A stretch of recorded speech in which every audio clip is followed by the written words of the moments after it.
I started cutting stock for the stand last night, and I've been working on it again this evening.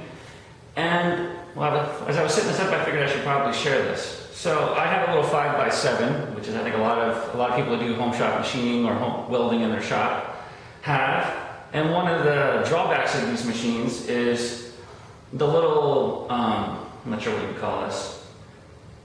Your bar you can use to set your stop for cutting pieces all the same length. Really only works for pieces up to 7-8 inches long. And beyond that, you're kind of left to your own devices. So one of the tricks I use is I go to on the bench, I'll square up one end and then clamp it, and then I can come over and then use a tape measure to line them all up. And that lets me get all, in this case there's 8 pieces here. These are all probably going to be within 1/64 of an inch of each other, and that's more than good enough for this. So all I got to do now is turn it on and then walk away for a couple of minutes.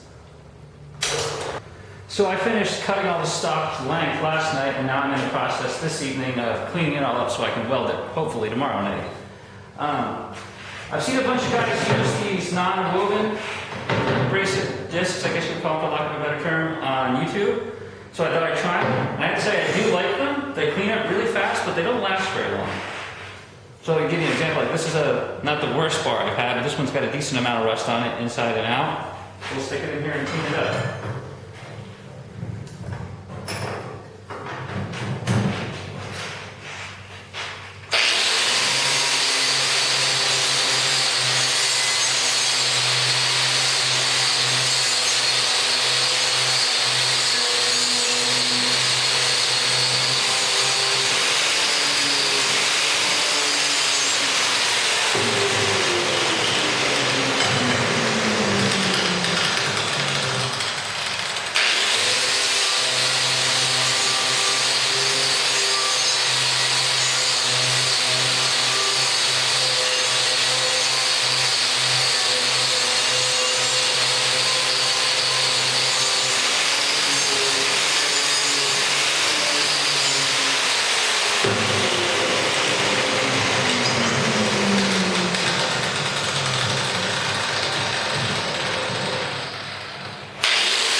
I wasn't keeping track of time, but that's, as far as I'm concerned, that's nice and clean. It's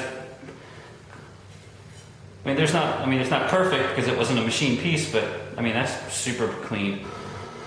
So guys, I started to weld the rack this evening, and while I stepped inside to cool off a little bit because it's about 90 degrees in the shop, and with long sleeves and jeans and a welding helmet and gloves and glowing red hot steel a few inches from my face, it's getting kind of hot. I thought I'd share with you a tip, I guess I shouldn't call it a tip, a trick that I came up with, because I'm using angle iron.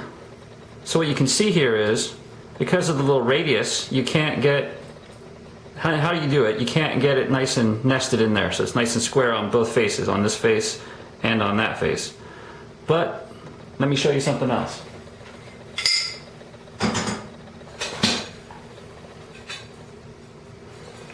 If you take the piece that's going to be nested and you put a really steep chamfer on it, you can then do, well, if I get it the right angle, how did I do that? Oh, that's one's for this side.